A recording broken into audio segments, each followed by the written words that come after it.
All right, Chiefs fans, we're getting closer to the draft, and I have some questions about the running back position. I also have a question about Matt Nagy. Do I think he is a good offensive coordinator? We're going to answer both those questions in this video. But for now, I am Gary McKenzie, your host here at RGR Football. Thank you for joining. Always glad to have you here. And I want to start with the Matt Nagy question. So all of us over the past couple seasons have looked at the Chiefs, and they've been the middle of the pack offensively. They have Patrick Mahomes, Travis Kelce, Andy Reid, and the assumption is that this should be a group that continuously finishes in the top 5 offensively in the NFL. But that hasn't happened the last 2 years, and many of us have turned our focus and our attention and our angst towards Matt Nagy, and I want to talk about whether or not I think that's justified. So going back all the way to 2018, the Eric Bieniemy years, the start of the Eric Bieniemy years, we saw the Chiefs offense do things with Patrick Mahomes that we had never seen before. So in 2018, the Chiefs were number 1 in points scored. 2019, number 5. 2020, number 6. 2021, number 4. 2022, number 1. And I believe that year in 2022 was the most impressive year offensively for the Chiefs, given the weapons that they had. Now, regarding the Eric Bieniemy years in 2018, 2019, and 2020, I think that almost every offensive coordinator in the NFL would have had really good years because they had prime Travis Kelce, prime Tyreek Hill, either Sammy Watkins or McCole Hardman, and then Mahomes on somewhat of a rookie deal. I can't remember if his deal was signed in 2022 or if it was after then. But you had Mahomes on a rookie deal with 2 Hall of Fame caliber receivers catching the ball. So I think if you look back at the Eric Bieniemy years and you think that the Chiefs were awesome because of Eric Bieniemy, I'm going to disagree with you. I'm going to say that during those first handful of seasons with Bieniemy, he was really the beneficiary of some unbelievable rosters, particularly with Travis Kelce and Tyreek Hill and Mahomes starting out on his rookie deal. But 2021 and 2022, particularly 2022, in my opinion, really tilt the scales in Eric Bieniemy's favor. So the Chiefs still had Travis Kelce and Tyreek Hill in 2021, but in 2022, the Chiefs lost Tyreek Hill. They had Travis Kelce, Juju Smith-Schuster, and Marquez Valdes-Scantling catching the ball for the Chiefs, with Isaiah Pacheco in his rookie year getting the majority of the carries in Kansas City. He averaged 4.9 yards per carry in 2022. Mahomes would go on that year to throw 41 touchdowns, have 12 interceptions with a 105.2 rating. In fact, the worst quarterback rating for Patrick Mahomes during the Eric Bieniemy years was 98.5 in 2021. And looking at that 2022 season, the Chiefs had a comparable offensive skill position group to 2023 when they had Travis Kelce, Rashee Rice, and Justin Watson. Now, granted, you could argue maybe one of these groups is better than the other, but you can't argue that the production between 2022, when Eric Bieniemy was there, and 2023, when Matt Nagy was there, was vastly different. The Chiefs went from number 1 in scoring offense to number 15 in scoring offense without major changes to their offensive skill position groups. Pacheco was about the same in 2023 as he was in 2022, having 4.6 yards per carry in 2023. Fast forward to 2024, the next year, the Chiefs once again are middle of the NFL in offensive scoring, with Kareem Hunt leading the charge, and then the Chiefs having offensive skill position leaders in Kelce, Worthy, and Hopkins. Now, you can make an argument that the Kelce was worse in 2023 than he was in 2022. I think that's fair. You can make the argument that he was worse in 2024 than he was in 2023. I think that's also fair. But the evidence is here, and it's very clear. Matt Nagy has not got the job done in terms of leading this Chiefs offense to get the best out of Patrick Mahomes and field even a top 10 offensive unit. This has been a middle-of-the-pack offensive unit with Matt Nagy at offensive coordinator. And do I want to give him the benefit of the doubt, though? So I think 2023, I do not want to give him the benefit of the doubt. Those two rosters between 2022 and 2023 were fairly similar. Mahomes threw for 27 touchdowns, 14 interceptions, and a 92.6 rating, his career worst. In 2024, I asked that same question. Do I want to give Matt Nagy the benefit of the doubt? And in 2024, I actually do.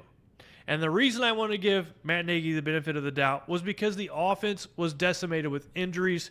Rashee Rice, who was supposed to be their best receiver, I think he was going to have even a better year than Travis Kelce last season. He gets injured in week 4. They have a rookie wide receiver who is trying to learn the ropes in Xavier Worthy, and he played admirably last year. And then Isaiah Pacheco gets hurt early on, and they have to bring on board Kareem Hunt, who is well past his prime, who averaged 3.6 yards per carry. So the Chiefs had a very hard time running the football last year. They had a lot of injuries. And because of this, and one other thing, which I'll talk about in just a little bit, I think that I would be okay with Matt Nagy being the offensive coordinator in 2025. But if the Chiefs do not have a top 10 offense in 2025, I think it's time to give Matt Nagy the boot. Just let him go out and bring in another person, an offensive coordinator, because this has not been working out. The only thing I think that is the saving grace for Matt Nagy is that in 2017, he was the offensive coordinator for the Chiefs, who had Alex Smith starting at the quarterback position, and the Chiefs were able to go and have the number 6 scoring offense in the NFL. This kind of tells me that it maybe has more to do with Kelce being in his prime and Tyreek Hill emerging as a Hall of Fame player. Those things impacted the offensive output quite a bit, and also strengthens my argument that Eric Bieniemy was the recipient of that early on. But in 2022, Eric Bieniemy's offense was awesome, even without those Hall of Fame caliber receiver, or that Hall of Fame caliber receiver in Tyreek Hill. So I want to give Matt Nagy one more year.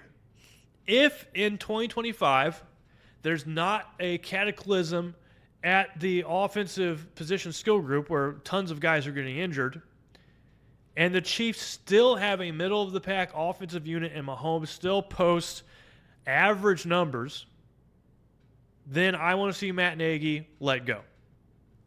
I don't know if Andy Reid will do that.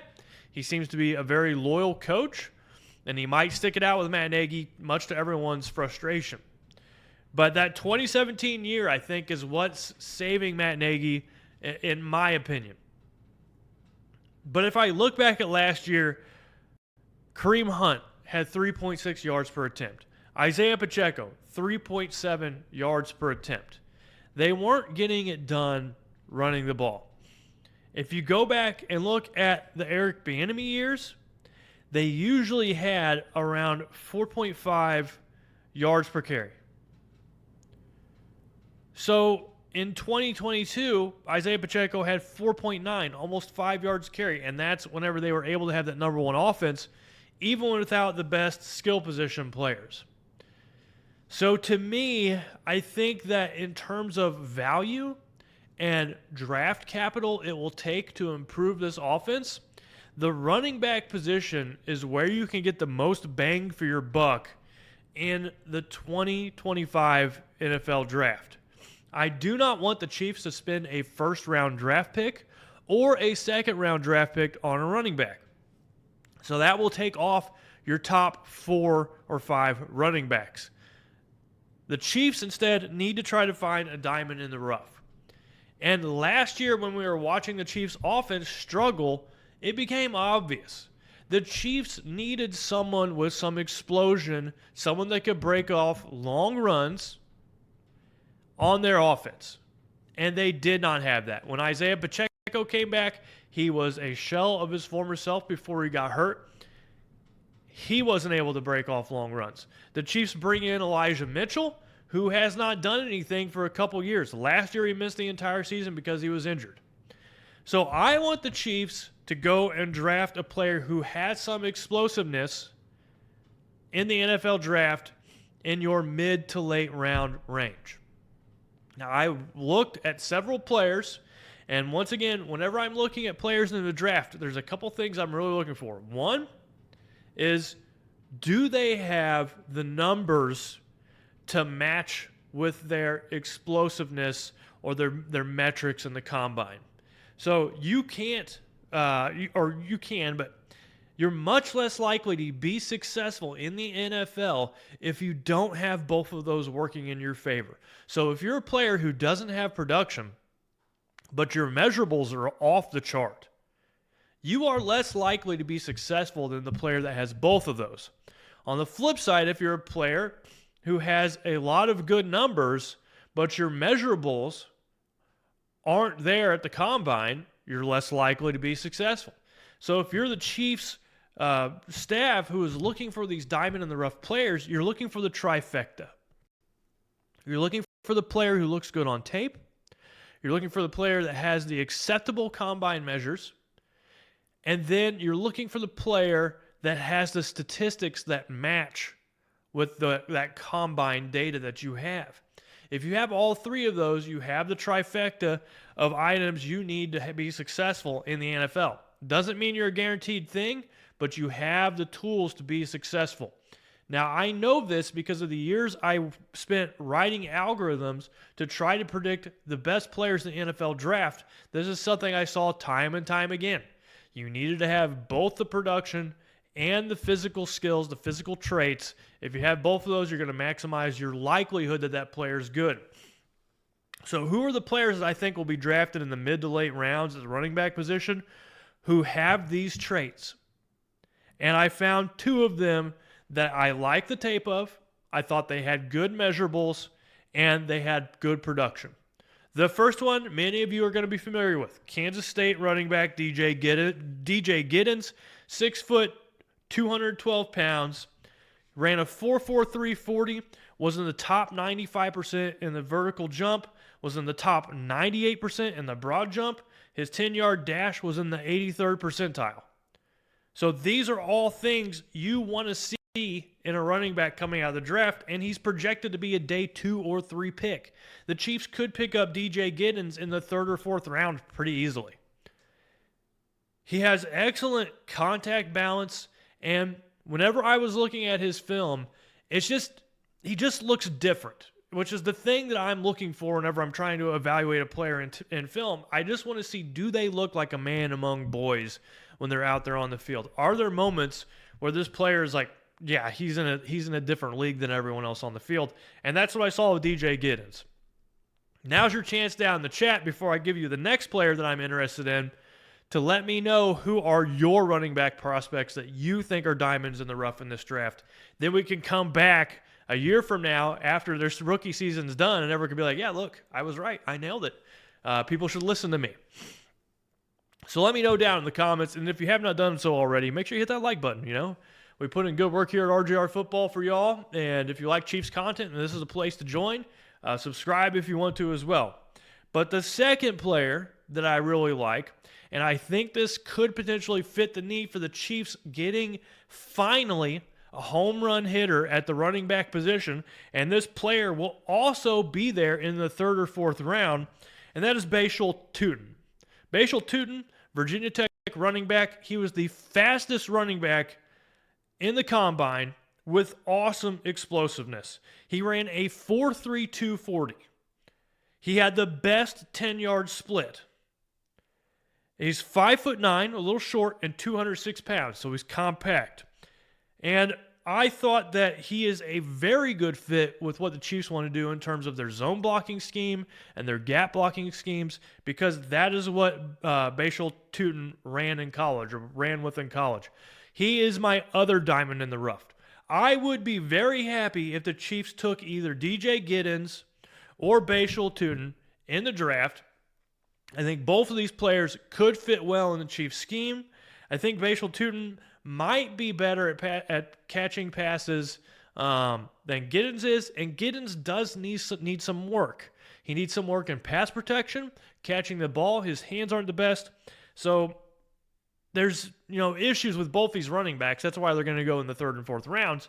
But I think that the Chiefs can use these players to improve their offense and do something that we were longing for all last season, which is to have a legitimate rushing attack to take some of the pressure off of Mahomes. We are working on like the third year in a row or something like that where the Chiefs have asked Mahomes to shoulder all of the load offensively, and this is unfair to Mahomes. He needs help. He needs some skill position players at the running back position, wide receiver position to chip in. I think the Chiefs are in a good position in their wide receiver room. I think Travis Kelce can still find the soft spot in the zone. I think Noah Gray can help out at the tight end position. It's the running back position, in my opinion, that is the weak link for this Chiefs offense, and there are going to be players available in the middle to late part of this draft that can step in, I think, and help in their rookie season. And my two guys, like I said, DJ Giddens, Bashal Tutin, I think are two guys that can come in and play well immediately for this Chiefs offense. But let me know down in the comments who your guys are. So to recap, do I think Matt Nagy deserves a chance in 2025? Yes. If the Chiefs underperform in 2025, I do not want to keep him around. I want to move on. And then the place I think the Chiefs can have the most value in fixing their roster or improving their roster, getting the most bang for their buck in the draft, is at the running back position in the middle rounds. So I want the Chiefs to go after one of these two running backs in the middle rounds. We'll see if they pick either one of them or if they agree with me. But that's it for me today. Y'all, take it easy. I had a great time, looking up these players and doing a little research. But that's it for today. Y'all take care. Have a good weekend and a good rest of your day. Catch you later. Thanks for watching this video from the team at RGR Football. Click these videos to see more and subscribe to RGR Football.